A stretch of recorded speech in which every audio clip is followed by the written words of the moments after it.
Hello everyone, welcome to our channel Panisha for Competitive Examinations and I'm Shweta. सो आज हम करने वाले हैं इम्पॉर्टेंट वन लाइनर्स लूसन बुक है और आज है डे 9, ठीक है ना। सो अभी तक हमने 8 क्लासेस कर लिया है। सो आपने ये 8 क्लासेस नहीं देखा है तो हमारे चैनल पे अवेलेबल है, आप देख सकते हो, ठीक है ना। और एक लाइव सेशन भी हो चुकी है, ठीक है ना। एक लाइव सेशन जो हमने पढ़ा है उसी से रिलेटेड हमने लाइव टेस्ट भी कर चुके हैं, ठीक है ना। और नेक्स्ट मंडे को हम दूसरा लाइव टेस्ट करने वाले हैं, ठीक है ना। सो चलो आज का 9th क्लास करते हैं, देखते हैं आज का पहला वन लाइनर कौन सा है, ठीक है ना। सो यहाँ पे देखना, नेक्स्ट यहाँ पे कौन सा है first one liner. Cotton is a kharif crop. क्या है? कॉटन जो है कारीफ क्रॉप है। आप लोगों को पता है कॉटन कौन से सॉइल में अच्छे से उग जाता है? वो है ब्लैक सॉइल में, ठीक है ना। ब्लैक सॉइल में कॉटन काफी अच्छे से ग्रो हो जाता है। अगर हम कॉटन की बात करेंगे तो कॉटन एक कारीफ क्रॉप है, ठीक है ना। ओके, सो अगर हम कारीफ की बात करेंगे तो इसको क्या कहा जाता है? समर और मॉनसून क्रॉप भी कहा जाता है, ठीक है ना। ये समर और मॉनसून क्रॉप भी कहा जाता है कारीफ क्रॉप को, ठीक है ना। अगर हम कारीफ की बात करेंगे तो इसकी सो कब किया जाता है? जब पहली रेन होती है ना, जून में, जून जुलाई में इसको सो किया जाता है, जब पहला रेन होता है, ठीक है ना। ओके, इसको सो किया जाता है। अगर इसके मेजर क्रॉप्स के बारे में बात करेंगे कि कारीफ में कौन से क्रॉप्स को उगाया जाता है, तो यहाँ पे मिलेट्स को सबसे ज्यादा उगाया जाता है, ठीक है ना। मिलेट्स हो गया है, ओके, एंड कॉटन हो गया है। सोयाबीन को ग्रो किया जाता है कारीफ क्रॉप में, ठीक है ना। कौन सा है? सोयाबीन। और शुगर केन को ग्रो किया जाता है, ओके, शुगर केन। और कौन से है? टर्मरिक हो गया, टर्मरिक को भी इसी टाइम पे जो है उगाया जाता है, ठीक है ना। हल्दी होती है टर्मरिक। देन पैडी, पैडी का मतलब जो है चावल का क्रॉप, ओके। देन मेज हो गया है, और कौन सा? मूंग हो गया। और सारे के सारे जो पल्सेस है ना, इसी टाइम पे पल्सेस, स्पेशली पल्सेस को ग्रो किया जाता है इस वाले क्रॉप में, ठीक है ना। देन ग्राउंडनट को ग्रो किया जाता है,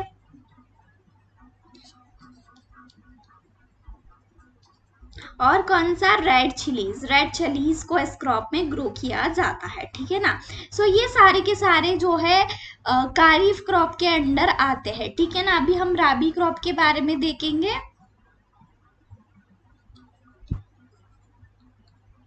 सो इसको जो है कब सो किया जाता है? इसको अक्टूबर में सो किया जाता है, ठीक है ना। अक्टूबर में इसको सो किया जाता है। और इसकी हार्वेस्ट जो है कब होती है? मार्च टू अप्रैल के बीच में इसका क्या होता है? हार्वेस्ट होता है, ठीक है ना। अगर हम इसकी मेजर क्रॉप्स के बारे में बात करेंगे, कौन से क्रॉप्स है, सो यहाँ पे वीट है, बार्ली है, और मस्टर्ड है,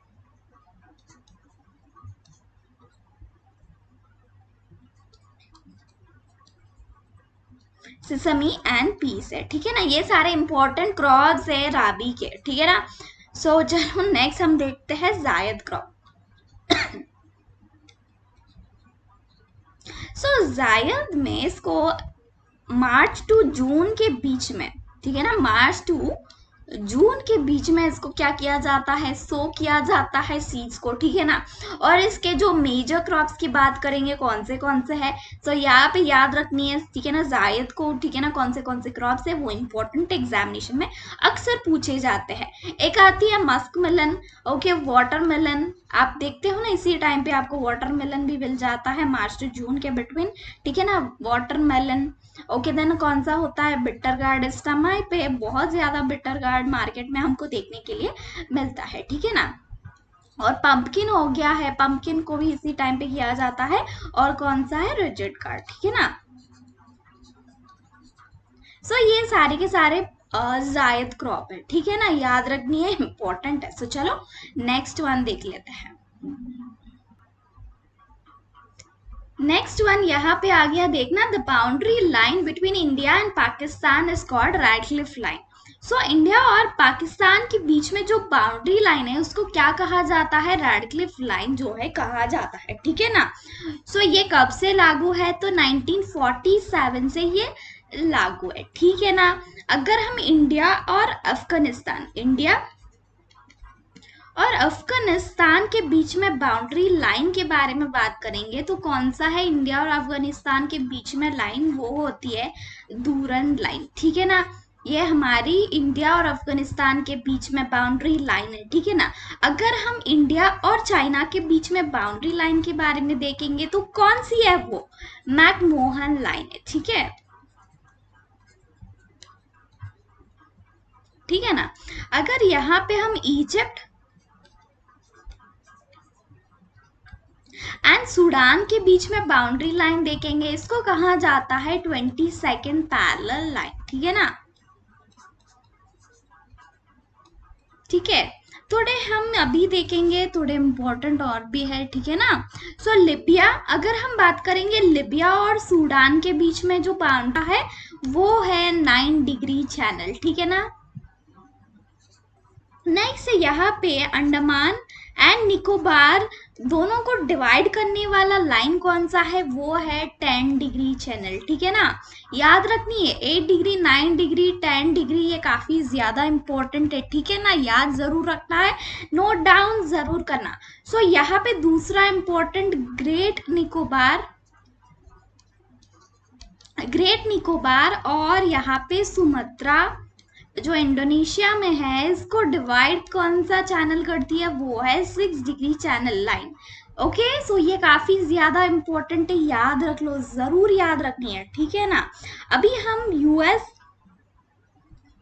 यूएसए एंड कनाडा को जो डिवाइड करती है ना बाउंड्री लाइन, उसको कहा जाता है 49th पैरेलल, ठीक है ना। क्या कहा जाता है? 49th पैरेलल, ठीक है ना। और भी देखते हैं इधर। सो फ्रांस एंड जर्मनी है, इन दोनों को डिवाइड करने वाला लाइन को क्या कहा जाता है? मैग्नीऑर्ट लाइन कहा जाता है, ठीक है ना। फ्रांस एंड जर्मनी को डिवाइड करता है, ठीक है। अभी हम बात करेंगे ईस्ट जर्मनी और पोलैंड को डिवाइड करने वाला बाउंड्री लाइन को क्या कहा जाता है? ऑर्डर नेसी लाइन कहा जाता है, ठीक है ना। ओके, सो ये हमारे थोड़े इंपॉर्टेंट बाउंड्री लाइंस मैंने आपको पढ़ा दिया है। आप क्या करेंगे? इसको नोट डाउन कर लो अपने नोटबुक में और रिवाइज करते रहना, काफी ज्यादा इंपॉर्टेंट है। सो चलो नेक्स्ट वन देख लेते हैं। सो यहाँ पे देखना, यहाँ पे क्या है? They are 48 countries in Asia. So Asian continent में कितने कंट्रीज है? 48 कंट्रीज है। सो इसी तरह हमारे कितने कॉन्टिनेंट्स है? 7 कॉन्टिनेंट्स है। क्या क्या है? अफ्रीका है, ऑस्ट्रेलिया है, अंटार्कटिका है, देन यूरोप है, नॉर्थ अमेरिका है एंड कौन सा है? साउथ अमेरिका है, ठीक है ना। सो अगर हम बात करेंगे यहाँ पे एशिया में 48 कंट्रीज है, तो अफ्रीका में कितने कंट्रीज है? 54 कंट्रीज है यहाँ पे, ठीक है ना। अगर हम ऑस्ट्रेलिया की बात करेंगे, ऑस्ट्रेलिया में 3 कंट्रीज है।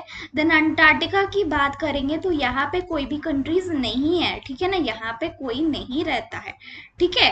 नेक्स्ट यहाँ पे देखना, यूरोप की बात करेंगे तो यूरोप में कितने कंट्रीज है? 44 कंट्रीज है, ठीक है ना। यूरोप में 44 कंट्रीज है। अगर हम नॉर्थ अमेरिका की बात करेंगे तो इसमें है 23 कंट्रीज। अगर हम साउथ अमेरिका की बात करेंगे तो इसमें कितने कंट्रीज है? 12 कंट्रीज है, ठीक है ना। ओके, सो यहाँ पे साउथ अमेरिका की बात करेंगे तो यहाँ पे जो हाईएस्ट वाटरफॉल है कौन सी है? एंजल फॉल्स है, ठीक है ना। याद रखनी है, एंजल फॉल्स है यहाँ का हाईएस्ट। ओके, ठीक है। सो चलो अगर हम यहाँ पे नेक्स्ट देखेंगे नॉर्थ अमेरिका के बारे में, सो यहाँ पे देखना, सो नॉर्थ अमेरिका में जो इम्पोर्टेंट यहाँ पे चीज है ना, वो है lake superior. World largest fresh water lake कौन सी है? लेक सुपीरियर जो है यहाँ पे है, ठीक है ना। लेक सुपीरियर नॉर्थ अमेरिका में है, ठीक है ना, ठीक है ना, लेक सुपीरियर, ठीक है, ओके। और नेक्स्ट यहाँ पे हम बात करेंगे अफ्रीका के बारे में। तो ये हमारा फर्स्ट बात करेंगे तो एशिया लार्जेस्ट है, ये लार्जेस्ट कॉन्टिनेंट कहा जाता है एशिया। देन अफ्रीका की बात करेंगे तो ये सेकंड हो जाता है, ठीक है ना, ठीक है।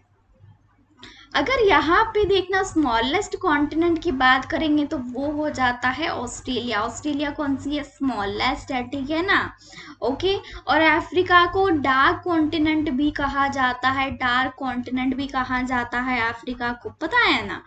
और वर्ल्ड लार्जेस्ट रिवर जो है अफ्रीका में है, नाम क्या है वो रिवर का? नाइल रिवर, ठीक है ना, पता ही है ना आप सारे लोगों को। अगर हम अफ्रीका जो है सबसे हॉटेस्ट प्लेस अफ्रीका में है, उस प्लेस का नाम क्या है? इथोपिया है। इथोपिया जो है दुनिया की सबसे हॉटेस्ट प्लेस है, ठीक है ना, यहाँ पे सबसे ज्यादा गर्मी आती है, ठीक है ना। चलो नेक्स्ट वन लाइनर देखते हैं। यहाँ पे नेक्स्ट वन कौन सा है? The longest national highway is NH44। So NH44 जो है हमारा कंट्री का लॉन्गेस्ट नेशनल हाईवे है। अगर हम NH44 की बात करेंगे, सो ये कहाँ से कहाँ तक जाता है? श्रीनगर से लेके कन्याकुमारी तक ये जाता है रास्ता, ठीक है ना, पूरा बहुत बड़ी हाईवे है, ठीक है ना। श्रीनगर से लेके कहाँ तक? कन्याकुमारी तक जाता है। लॉन्गेस्ट नेशनल हाईवे है NH44, ठीक है ना, याद रख लेना। अगर हम बात करेंगे NH27 के बारे में, थोड़ा ध्यान से इसको नोटबुक में लिख लेना, ओके। NH27 की बात करेंगे सो ये गुजरात से जाती है, असम तक जाती है, ठीक है ना। और ये हमारा सेकंड लार्जेस्ट नेशनल हाईवे है, ठीक है ना, NH27, ओके। देन हम बात करेंगे NH48 के बारे में। सो ये कहाँ से? दिल्ली टू चेन्नई जाती है, ठीक है ना, दिल्ली टू चेन्नई जाती है ये नेशनल हाईवे, ठीक है ना। नेक्स्ट हम बात करेंगे NH30 के बारे में। तो NH30 कहाँ से कहाँ तक जाती है? उत्तराखंड से, उत्तराखंड से आंध्र प्रदेश जाती है NH35, ठीक है ना, ओके, राइट एवरीवन, समझ में आ रही है ना। सो नेक्स्ट हम यहाँ पे NH52 के बारे में देखेंगे। तो ये कहाँ से कहाँ तक जा रही है? पंजाब से लेके कर्नाटका तक जा रही है NH52, ठीक है ना। ये नोट डाउन कर लेना, थोड़े इंपॉर्टेंट है, ठीक है ना, ओके। सो चलो, सो ये NH30 उत्तराखंड से लेके आंध्र प्रदेश नहीं, तेलंगाना जाती है, ठीक है ना, तेलंगाना, ओके। सो चलो नेक्स्ट वन देख लेते हैं अभी नेक्स्ट वन देखना, pampas grasslands are in South America. So ये ग्रासलैंड्स है जो पंपास, ये साउथ अमेरिका में है, ठीक है ना। ये काफी ज्यादा इंपॉर्टेंट है ग्रासलैंड्स पढ़ना, ठीक है ना, क्योंकि ये ज्योग्राफी का एक इम्पोर्टेंट टॉपिक है जो एग्जामिनेशन में अक्सर आते हैं, ठीक है ना, काफी बार एग्जामिनेशन में आ चुके हैं, ठीक है ना। थोड़े और पढ़ लेते हैं। सो यहाँ पे जुआन्स होती है, ये भी एक ग्रासलैंड है, कहाँ की है? ऑस्ट्रेलिया की है, ठीक है ना, ऑस्ट्रेलिया की ग्रासलैंड है डोन्स, ठीक है ना। देन यहाँ पे और एक है, कौन सी है? प्रायरीज है, ये कहाँ की है? नॉर्थ अमेरिका की है ये ग्रासलैंड, ठीक है ना। नेक्स्ट यहाँ पे स्लोवास है, ये कहाँ की है? साउथ अमेरिका की ग्रासलैंड है। देन दूसरी यहाँ पे देखना कौन सी है?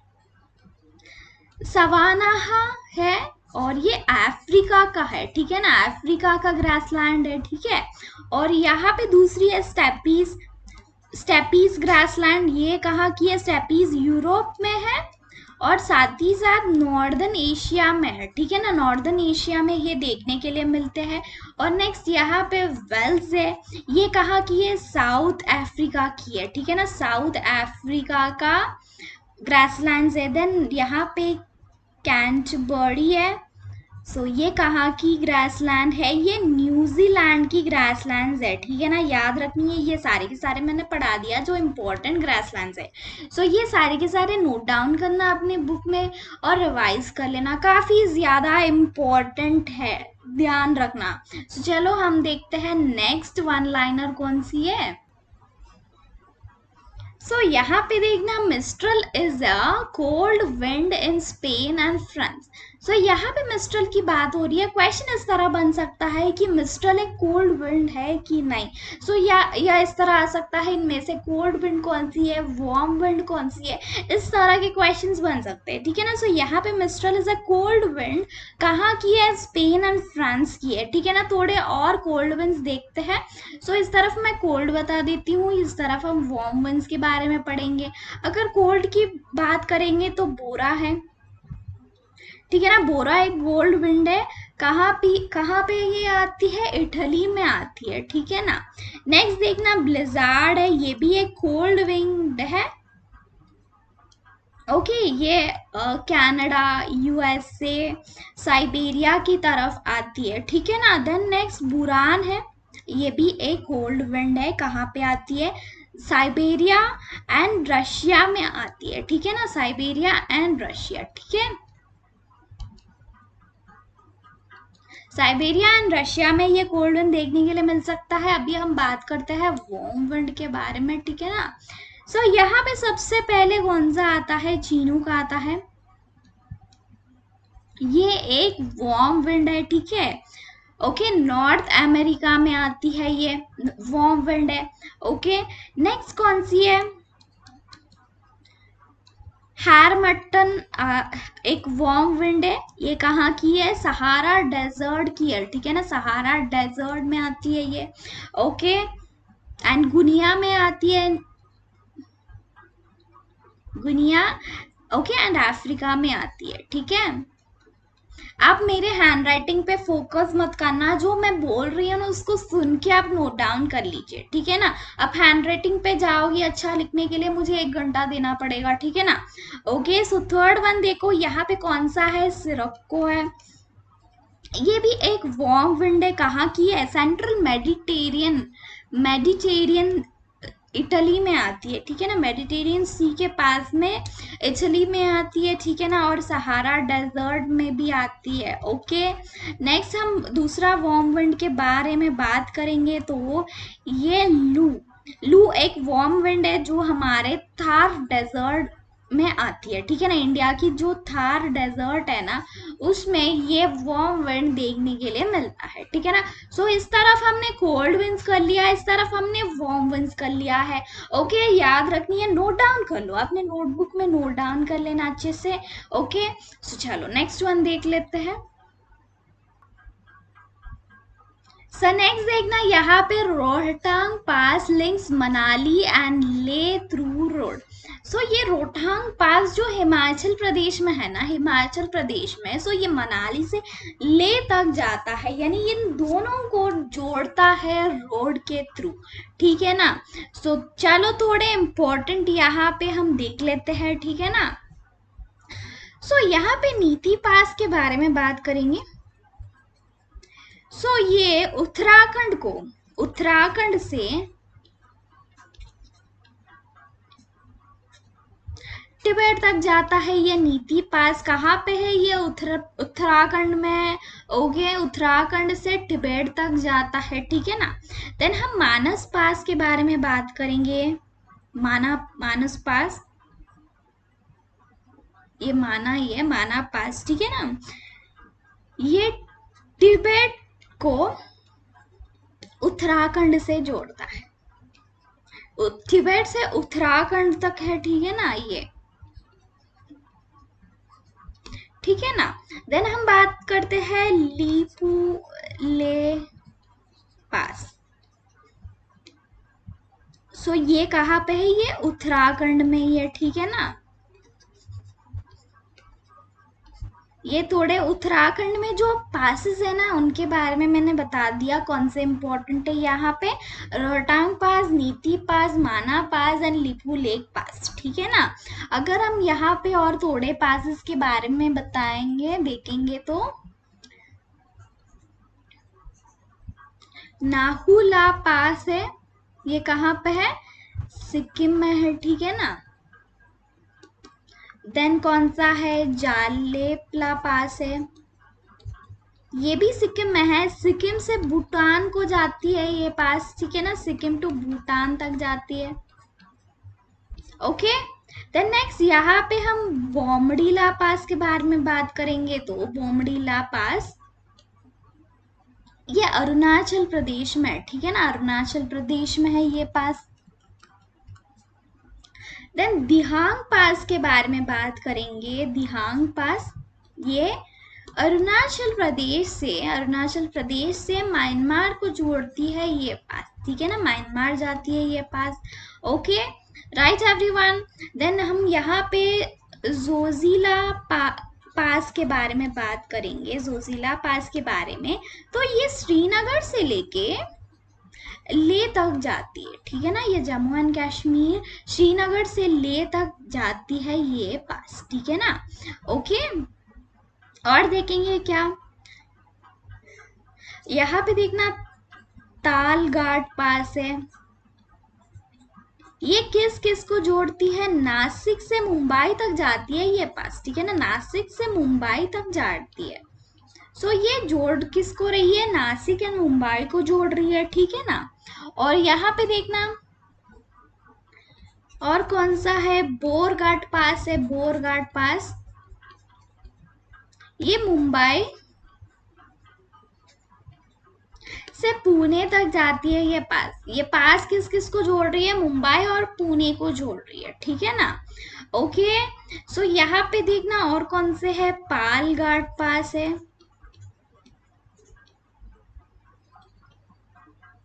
सो ये कहाँ से जाती है? कोची से चेन्नई तक जाती है, ठीक है ना, कोची टू चेन्नई जाती है, ठीक है। सो इतना सा याद रख लीजिए, दूसरा क्लास में और भी पढ़ेंगे। सो चलो नेक्स्ट वन लाइनर देख लेते हैं।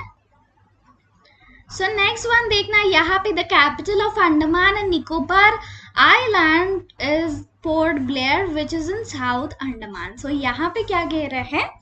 सो यहाँ पे देखना, हमारे जो अंडमान एंड निकोबार का आइलैंड है ना, उसका कैपिटल है पोर्ट ब्लेयर।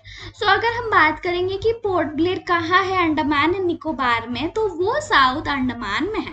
एक बार अंडमान एंड निकोबार को डीपली एक बार पढ़ लेते हैं, ध्यान से सुनना। यहाँ पे सबसे पहले यहाँ पे नॉर्थ अंडमान रहती है, ठीक है ना, नॉर्थ अंडमान अपने नोटबुक में नोट डाउन भी कर लेना, ठीक है ना। देन आती है मिडिल अंडमान, देन कौन सी आती है? साउथ अंडमान आती है।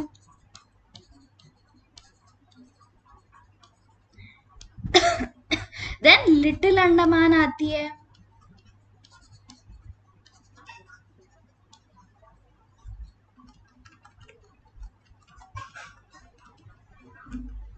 देन उसके बाद यहाँ पे आती है कार निकोबार, देन उसके बाद आता है लिटिल निकोबार, देन उसके बाद आता है ग्रेट निकोबार, ठीक है ना। सो ये पूरा अंडमान एंड निकोबार का स्ट्रक्चर है, ठीक है ना। सो यहाँ पे हम नॉर्थ अंडमान की बात करेंगे, तो यहाँ पे क्या है? हमारा सैडल पीक है। सो सैडल पीक क्या होती है? सो अंडमान एंड निकोबार का हाईएस्ट पीक है सैडल पीक, ठीक है ना, और ये यहाँ पे है, ठीक है ना। देन बात करेंगे यहाँ पे और यहाँ पे सैडल पीक के साथ नरकोदर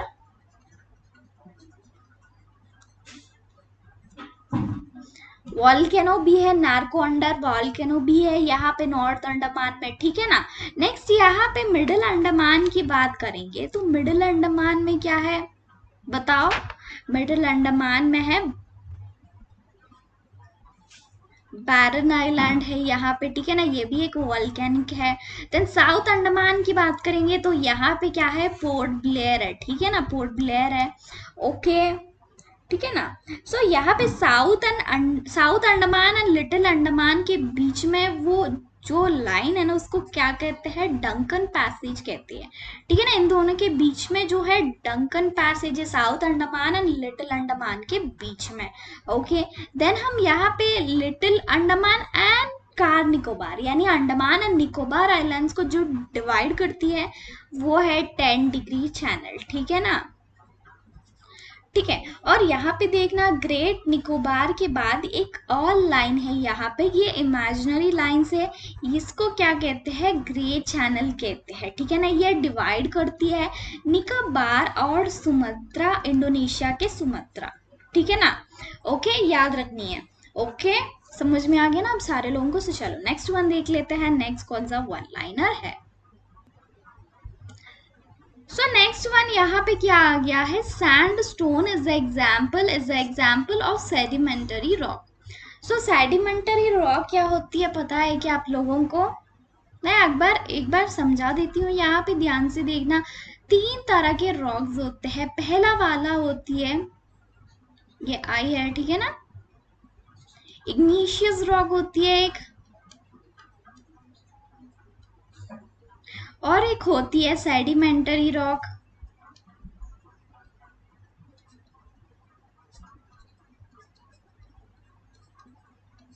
ठीक है ना, और दूसरी होती है मेटामॉर्फिक रॉक।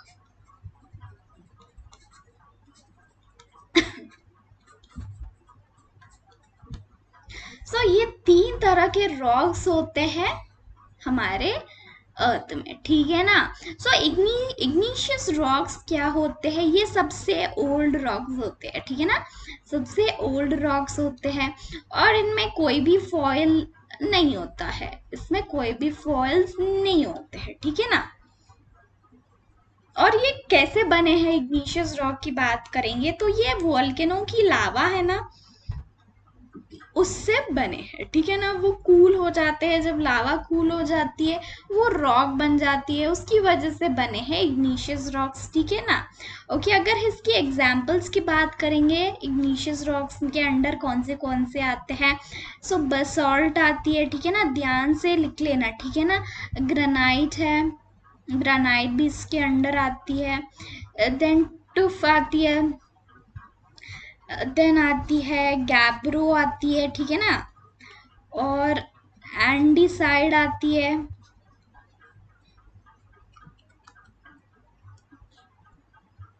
और यहाँ पे और कौन सा आती है, यहाँ पे पेरिडोटाइट आती है, ठीक है ना, और यहाँ पे डियोरिक आती है। ये सारे के सारे जो है ना इग्निशियस टाइप्स है, ठीक है ना, एग्जाम्पल्स है, ये इग्निशियस रॉक है, ठीक है ना, जो कैसे बनते हैं, लावा, वॉल्केनो से जो लावा निकलती है उस वो जब ठंडा हो जाता है पूरी तरह से तो इस तरह के रॉक्स बनते हैं, ठीक है ना। देन नेक्स्ट हम बात करेंगे सेडिमेंटरी रॉक्स। अभी ये रॉक्स है ना, ये जो लावा से बने हैं इग्निशियस रॉक्स, इनके बहुत सारे साल हो जाने के बाद क्या होती है, जो भी प्री एग्जिस्टिंग यानी पहले से जो रॉक्स है ना, प्री एग्जिस्टिंग रॉक्स, सो उनसे ये बन जाती है, ठीक है ना, प्री एग्जिस्टिंग रॉक्स से बनती है सेडिमेंटरी रॉक। ओके, देन इसमें फॉसिल्स होते हैं, ठीक है ना। फॉसिल्स का मतलब क्या है, जो भी पेट्रोल हो या कोल हो, ठीक है ना, सो ये इसमें पाए जाते हैं, ठीक है ना। अगर हम इसकी बात करेंगे तो इसके एग्जाम्पल्स देखेंगे तो कौन से है, सैंडस्टोन आती है, ठीक है ना, सैंडस्टोन, और गिप्सम आती है, लाइमस्टोन आती है, और यहाँ पे कोल है ना, कोल एंड चाक। सो ये सारे के सारे जो भी है ना सेडिमेंटरी रॉक के जो एग्जाम्पल्स है, याद रख लेना और लिख भी ले लो, ठीक है ना।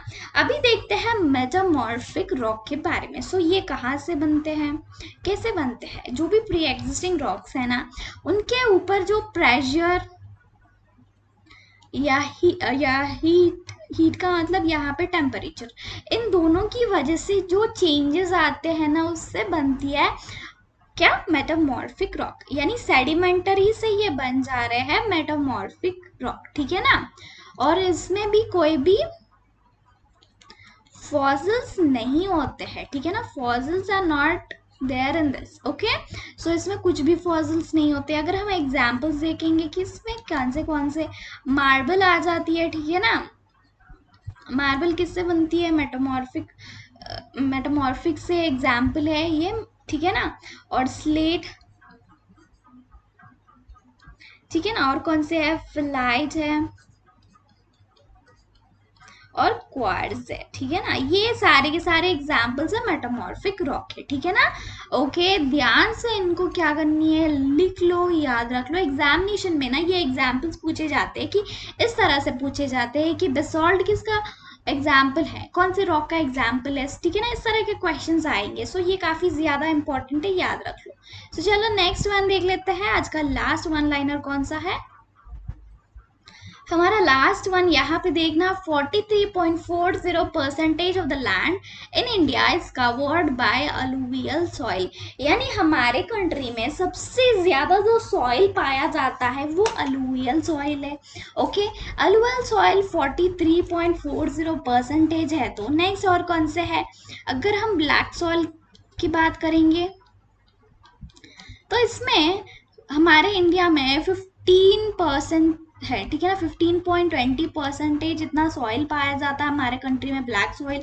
देन अगर हम बात करेंगे रेड सॉइल तो ये 18.60% है हमारे कंट्री में, ठीक है ना। देन लैटराइट सॉइल की बात करेंगे तो ये है 3.70%। देन डेजर्ट सॉइल की बात करेंगे तो कितना है, डेजर्ट सॉइल है 4%, ठीक है ना। देन माउंटेन एरिया की बात करेंगे, माउंटेन सॉइल जो भी है ये 5.50%। एंड अदर्स जो भी है ना, अदर्स जो भी हम वो कितने हैं 9.60% है, ठीक है ना। ये सारे के सारे परसेंटेज है।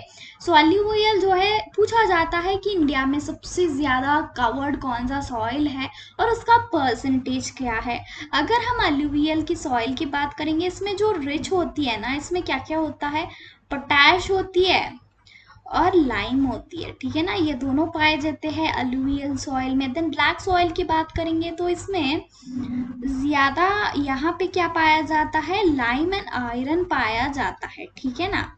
देन रेड सॉइल की बात करेंगे, इसमें क्या, आयरन एंड पोटैश पाया जाता है ज्यादा, ठीक है। देन लैटराइट सॉइल, इसमें आयरन ऑक्साइड होती है